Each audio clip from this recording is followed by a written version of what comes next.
Que faire pour écrire un scénario rapidement pour un webtoon? Il y a des fois, on veut créer un récit juste parce qu'on a plein d'idées. Mais il faut pouvoir choisir ce qui sera dessiné ou non. Parce qu'en BD, comme en webtoon, on est limité. Soit en espace, soit en temps.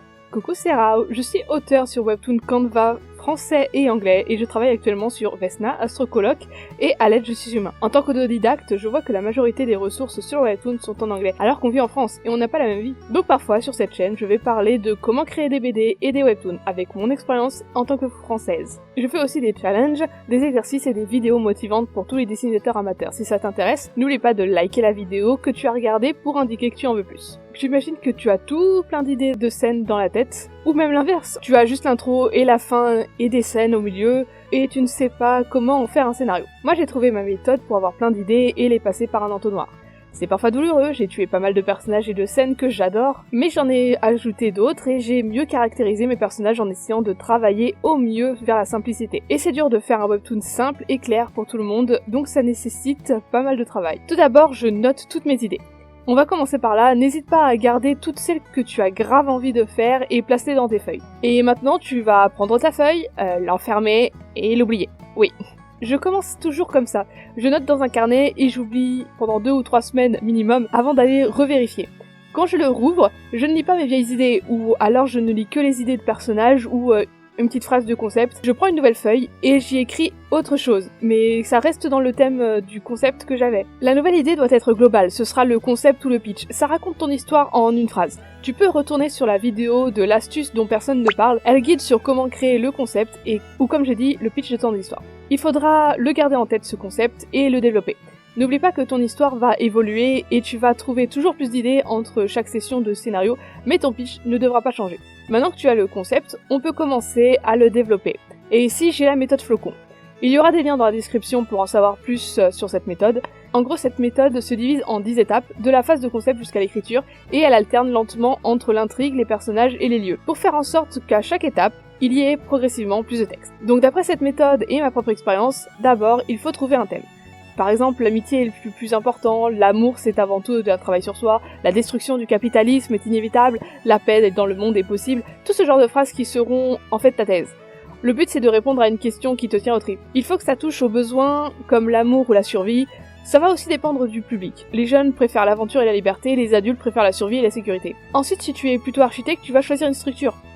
J'utilise encore la structure en 3 actes détaillés dans le livre Save the Cat, mais il en existe tellement, le héros aux 1000 visages, le Kishotenketsu, les 4 actes façon plan du check act, plein. Maintenant, tu peux développer ta phrase pour qu'il y ait une phrase par acte que tu as choisi, et faire en sorte que ça corresponde.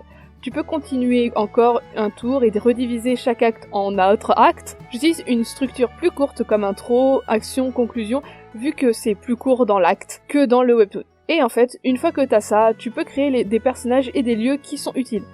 Tu leur donnes un rôle dans l'histoire et s'ils ne correspondent à aucun acte, ils s'en vont. Par exemple, rappelle-toi que les personnages les plus importants doivent être aperçus dans la première partie. Si tu fais un webtoon, le protagoniste, son antagoniste humain ou conceptuel et le cast support, autrement appelé le love interest, doivent être apparus dans les 3 premiers épisodes, puisque c'est souvent la dose nécessaire pour faire une introduction. Quand tu as l'ébauche, tu te poses des questions comme qui, quoi, comment, pourquoi, et tu développes encore tes actes, mais cette fois tu y mets les idées du carnet, parce que les idées du carnet doivent pouvoir répondre au qui, quoi, comment, pourquoi. C'est là que tu vas tuer des idées ou en inventer d'autres ou les modifier pour les adapter. Et voilà, maintenant tu peux diviser en épisodes avant même d'écrire des dialogues. Pourquoi ? Parce que justement, il faut savoir ce qui va se passer dans l'épisode pour finir sur une case qui donne envie de lire la suite. Les épisodes donnent des petits morceaux de réponse, mais laissent sur la fin pour attendre le prochain. Mais il ne faut pas être frustrant non plus.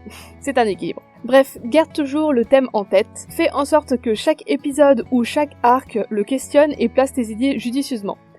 Moi je fais un peu tout en roue libre, mais je reste stricte sur l'écriture d'une base d'intrigue, les lieux et les personnages, puis retour sur la base pour y incorporer les personnages et les lieux avec leurs noms, et du coup il y a les relations qui se créent et je développe encore ces lieux et ces personnages, puis je complète le texte avant de réécrire au propre les épisodes avec des dialogues. Et encore, parfois j'ai écrit des épisodes au propre et je fais une sieste qui me donne une meilleure idée, mais qui va changer une grande quantité d'épisodes.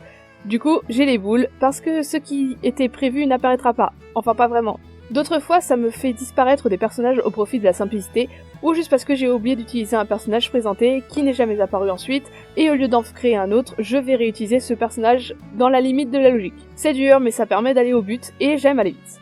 Avec tout ça, j'ai toujours besoin d'une note à moi-même, et c'est une chose que tu ne dois pas oublier non plus, il faut toujours mettre les relations entre les personnages malgré le côté technique des structures. Si un personnage doit faire confiance à un autre, il faut montrer leur amitié pour répondre au pourquoi ils se font confiance ou au comment ils sont arrivés à cette relation. Et de toute façon, il faut que les décisions irrationnelles des personnages soient compréhensibles, et les relations entre personnages en expliquent beaucoup. Sur ce, dis-moi si tu as des méthodes pour organiser tes idées, comment tu écris tes scénarios de BD. Si cette vidéo t'a aidé, tu peux le clamer haut et fort à tes potes sur Twitter et en story Instagram. Tu peux t'abonner à la chaîne pour ne rien rater et retrouve-moi sur Insta, Twitter, TikTok et Facebook. Tu peux aussi aller lire les BD Vesna, Strocoloc et Aled, les liens sont dans la description. Bon courage et bye bye.